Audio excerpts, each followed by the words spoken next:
Welcome to எங்கள் வீட்டு kitchen. இது வரைக்கும் எங்கள் வீட்டு கிச்சன் சேனலை சப்ஸ்கிரைப் பண்ணாத நண்பர்கள், தோழிகள், சகோதரிகள் சப்ஸ்கிரைப் பண்ணிக்கோங்க. பக்கத்தில் இருக்க பெல் ஐக்கானே கிளிக் பண்ணிடுங்க. அப்போ தான் நான் போடுற வீடியோஸ் உங்கள் மொபைலுக்கு வரும். நீங்கள் வந்து உடனே ஓப்பன் பண்ணி பார்க்கலாம். வாங்க கிச்சனுக்கு போகலாம். இட்லி, தோசை, சப்பாத்திக்கு மாவு இல்லாத சமயத்தில் நம்ம வந்து தலையை சொரிஞ்சுக்கிட்டு நிற்க தேவையில்லைங்க. சட்டுன்னு முறுமுறுன்னு சாஃப்டான தோசை எப்படி செய்கிறதுன்னு பார்க்கலாம். இதுக்கு நான் எடுத்திருக்க அளவு 200 கிராம் வந்து பாசி பருப்பு எடுத்திருக்கேங்க. இதை இப்போது நம்ம வந்து மிக்சிங் பவுலுக்கு மாற்றிட்டோம். 200 கிராம் பாசி பருப்பு நான் எடுத்திருக்கேன். உங்களுக்கு கூடவோ குறைச்சோ நீங்கள் வந்து எடுத்துக்கலாம். உங்களுக்கு வந்து நேரம் அதிகமாக இருந்துச்சுன்னா 2 மணி நேரத்துக்கு ஊற வைங்க. அப்படி டைம் இல்லாத சமயத்தில் 1 மணி நேரம் ஊறினா கூட போதுங்க, நல்லா வரும். இப்போது நம்ம வந்து இதை கழுவி நல்லா க்ளீன் பண்ணி எடுத்துட்டோம். பாருங்கள், இதை வந்து நான் நல்லா கழுவிட்டு ஊற வச்சுட்டேங்க. இது கரெக்டாக எனக்கு வந்து 2 மணி நேரம் டைம் இருந்துச்சு. அதனால் நான் 2 மணி நேரத்துக்கு நல்லா ஊற வைக்க போகிறேன். பாருங்கள், இந்த அளவுக்கு நல்லா புஷ்ஷுன்னு ஊறிடுச்சு. நீங்கள் வந்து மறுபடியும் சொல்கிறேங்க, 1 மணி நேரம் ஊற வச்சாலும் நல்லா தான் வரும்.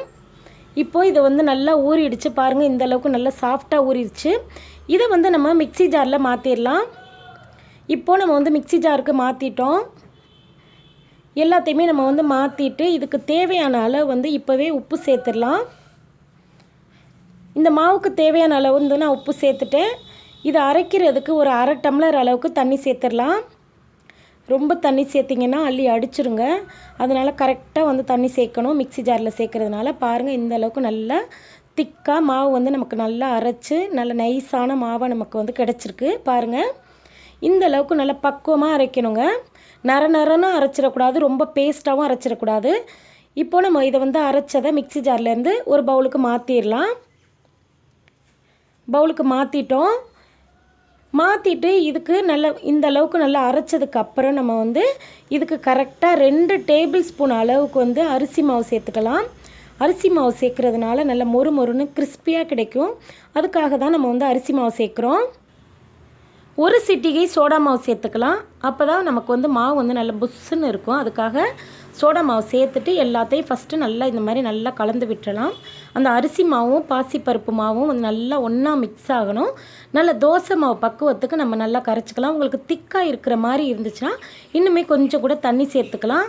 எனக்கு வந்து கரெக்டாக இருந்துச்சுங்க. நம்ம 1/2 டம்ளர் அளவுக்கு வந்து தண்ணி சேர்த்தது ரொம்ப கரெக்டாக இருக்குது. பாருங்கள், இப்படி அள்ளி ஊற்றையில் இந்த மாதிரி மாவு வந்து இப்படி விழுகணும். மாவு அரைச்சிட்டு கரெக்டாக 10 நிமிஷம் நான் அப்படியே விட்டுட்டேங்க. பாருங்கள், மாவு வந்து நல்லா புளிச்சு நமக்கு வந்து எந்த அளவுக்கு நல்லா பொங்கி வந்திருக்குன்னு பாருங்கள். நம்ம வந்து தோசை மாவு, இட்லி மாவு மாதிரி நல்லா பொங்கி வந்திருக்கு. பாசிப்பருப்பில் இந்த மாதிரி நல்லா பொங்கி வருமா அப்படிங்கிறது எல்லாருக்குமே டவுட்டாக இருக்குங்க. இப்போது நமக்கு வந்து மாவு ரெடி ஆயிடுச்சு. அதில் மேலே வந்து தடவுறதுக்கு கரெக்டாக 1 டேபிள் ஸ்பூன் மிளகாத்தூளும் ஒரு 2 டேபிள் ஸ்பூன் எண்ணெயும் சேர்த்து நல்லா மிக்ஸ் பண்ணி வச்சுருக்கேங்க. இதில் வந்து உப்பு சேர்க்க தேவையில்லை, நம்ம வந்து மாவில் உப்பு சேர்த்துருக்கோம். இப்போது நம்ம வந்து தோசைக்கல் வந்து நல்ல மிதமான சூட்டில் வச்சுக்கிட்டு ஒரு கரண்டி மாவு எடுத்து இந்த மாதிரி நல்லா ஊற்றிட்டு இப்படி உங்களுக்கு எந்த ஷேப்பில் பிடிக்குதோ நீங்கள் வந்து திக்காக ஊற்றிக்கலாம். இப்படி நல்லா இப்படி விரித்து கூட நீங்கள் வந்து நல்லா இப்படி இழுத்து விடலாம். இப்போது நம்ம ரெடி பண்ணி வச்சுருக்கிற அந்த மிளகாத்தூளும் எண்ணெயும் வந்து நல்லா இந்த மாதிரி நல்லா ப்ரெஷ்ஷில் எடுத்து தோசை இந்த அளவுக்கு வெந்ததுக்கு அப்புறம் நம்ம வந்து மேலே வந்து நல்லா அப்ளை பண்ணி விடலாம். எல்லா இடமும் படுற மாதிரி நல்லா அப்ளை பண்ணி விட்டுருங்க. பாருங்கள், இதே மாதிரி நல்லா எல்லா இடமும் படுற மாதிரி அப்ளை பண்ணி விட்டுட்டோம்னா தோசை வந்து ரொம்ப சூப்பராக இருக்கும். இதோட டேஸ்ட்டு பார்த்தீங்கன்னா சொல்லவே வார்த்தை இல்லைங்க, அந்த அளவுக்கு சூப்பராக இருக்கும். பாசிப்பருப்பு தோசை நல்லா வெந்து ரெடி ஆயிடுச்சுங்க. பாருங்கள், இப்படி கரண்டி வச்சதுமே இப்படி மேலே டக்குன்னு எடுத்துக்கிட்டு வந்துடுது. பாருங்கள், ரொம்ப ஈஸியாக இருக்குங்க எடுக்கிறதுக்கு. பிசுன்னுலாம் ஒட்டலை. பாருங்கள், இப்படி எடுத்து நம்ம இப்படி ரோல் பண்ணோம்னா அப்படியே ரோலிங் ஆகும். பாருங்கள், எந்த அளவுக்கு நல்ல பக்குவமாக இருக்குங்க. நம்ம சேர்த்துருக்க பாசிப்பருப்பும் அந்த அரிசி மாவு சேர்த்ததுனால நல்ல மொறுன்னு இருக்குது.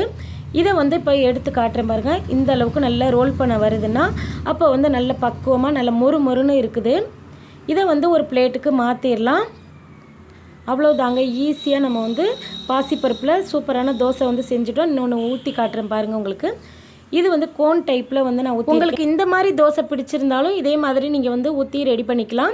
நம்ம வந்து காலையில் எழுந்திரிச்சு கரெக்டாக 6 மணிக்கு எழுந்திரிச்சு பாசிப்பருப்பை ஊற வச்சுட்டு கரெக்டாக 8 மணிக்கெல்லாம் நம்ம வந்து பாசிப்பருப்பை அரைச்சி தோசை சுட்டுறலாம். நார்மலாக நம்ம வந்து இதே மாதிரி கூட நம்ம வந்து தோசை சுட்டுக்கலாம். அவ்வளோதாங்க. இந்த தோசைக்கு தக்காளி சட்னி தாங்க ரொம்ப மேட்சாக இருக்கும்.